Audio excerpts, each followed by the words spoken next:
All right, The Lost City of Z by David Grann. This is another great book by David Grann.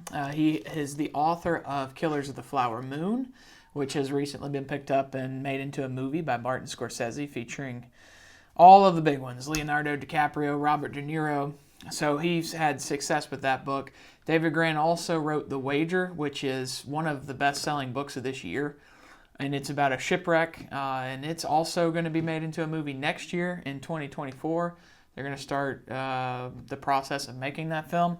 And then, of course, this is, before both of those books, this is The Lost City of Z, A Tale of Deadly Obsession in the Amazon, that he also wrote, that I just read because I've loved the other two books that I read by David Grann. And I have this one, The Devil and Sherlock Holmes by David Grann, which I'm going to be reading soon. It's Tales of Murder and Madness and Obsession. So I've kind of become a David Grann fan this year. And this book is great. This book is a great story of the Colonel Percy Fawcett, who's obsessed with the Amazon and this city that he was told about by one of his Indian group, sort of a tribe leader, guide. That's the word I'm looking for. It's been passed down through legends and these Indian tribes that there's this city that was filled with gold and had vast amounts of wealth, and they were so wealthy that their chief would bathe in gold daily and wash it off because it was just so wealthy and rich and big, and that there were these millions of people living in the Amazon with connected communities and agriculture with roads and bridges, and he heard this and wanted to go and find it. So for the next 20 or 30 years, he travels in and out during different periods of his life when he can to go and explore and look for the Lost City of Z that he has called it. Now, it was very much a mystery. Like, he kept all of his maps and everything in codes. It was really cool. He didn't tell anybody the exact location. In fact, there's some evidence to show that he gave fake locations or fake maps to throw people off the trail of where he thought that the Lost City of Z was. There was a rivalry going on in Antarctica with the South Pole exploration of Shackleton, and one of the voyagers on the Shackleton expeditions come and join Colonel Percy Fawcett on one of his Amazon treks, and the guy brings the group down, and he can't hang, and they send him back on a horse, and he almost dies. And there are hundreds of people that go after Colonel Percy Fawcett, because here's what happens.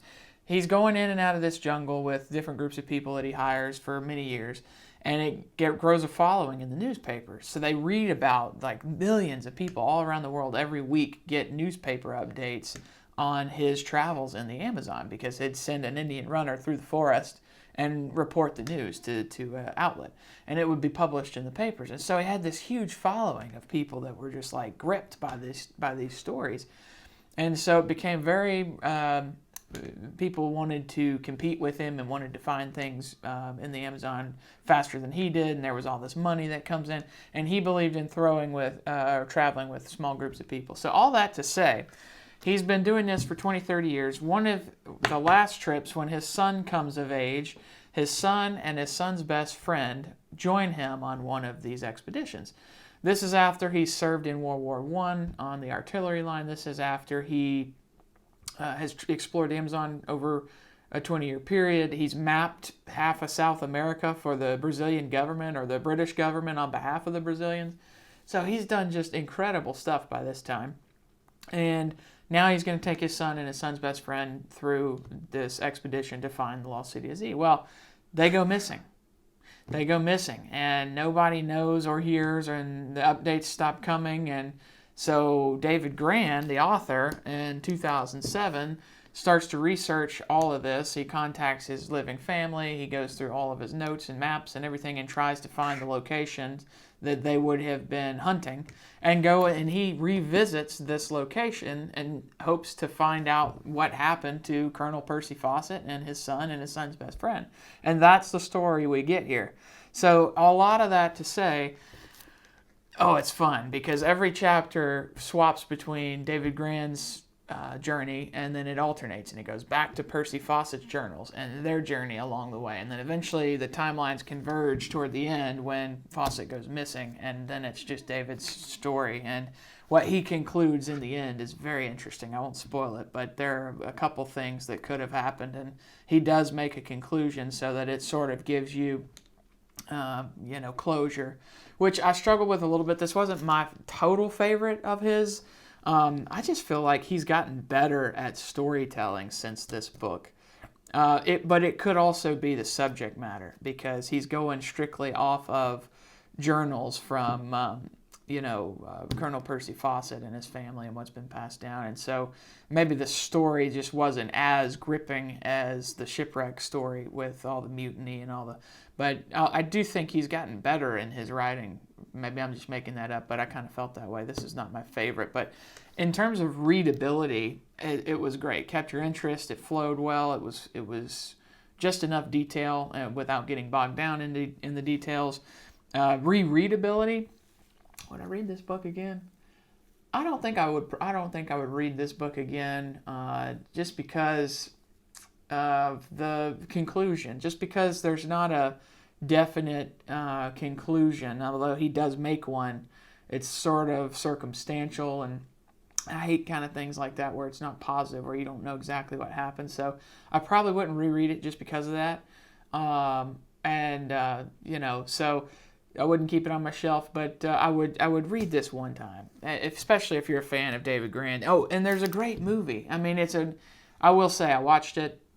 It's not the greatest movie, but it does tell the story. It veers a little bit. There's some details that are lost, and they change some things. But even overall, even if that was all right, the movie just wasn't very, very good. So you can skip the movie. I will say that. Although if you're interested in the subject, you almost have to watch it because you want to see what you just read.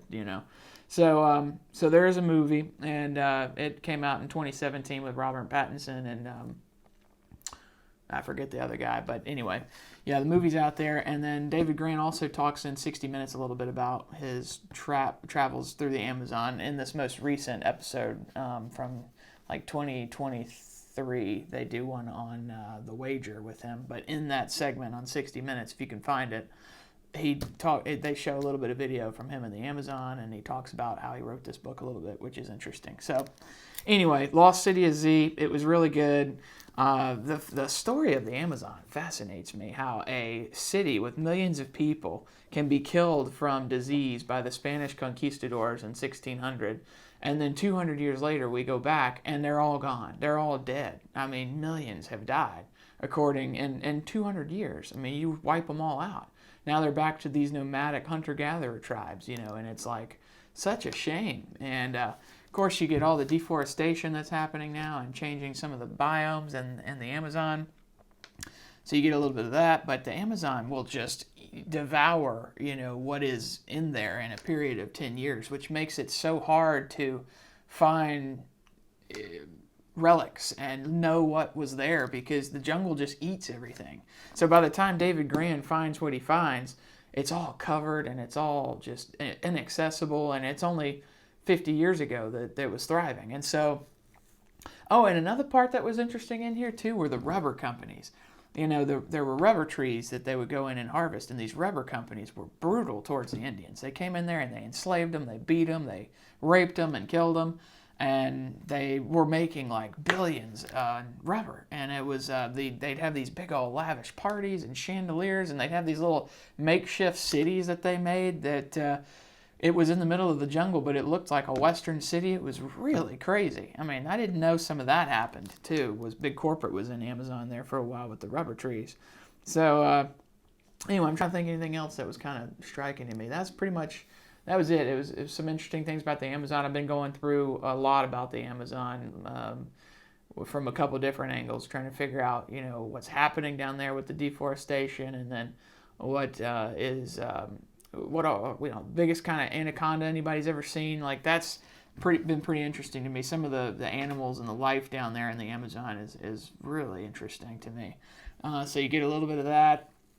But this is a cool part of history for you to know about, because Colonel Percy Fawcett is the reason that we've had so many legends, stories, and hunters and travelers go through the Amazon. He was the one that inspired so much of it. So he should get a lot of credit for what he did and published and sort of continued his obsession with for a long time. And David Grann even says, he tends to write books on people that are obsessed with an idea, and then he himself sort of becomes obsessed with them. So he thinks that he shares some sort of kindred spirit with these people, which is interesting. And he does, because he goes and he travels on his own and he hunts them down. He kind of gets obsessed with the stories. So he does a great job telling it. Anyway, The Lost City of Z, A Tale of Deadly Obsession in the Amazon. I hope you enjoy it, and I'll see you in the next book.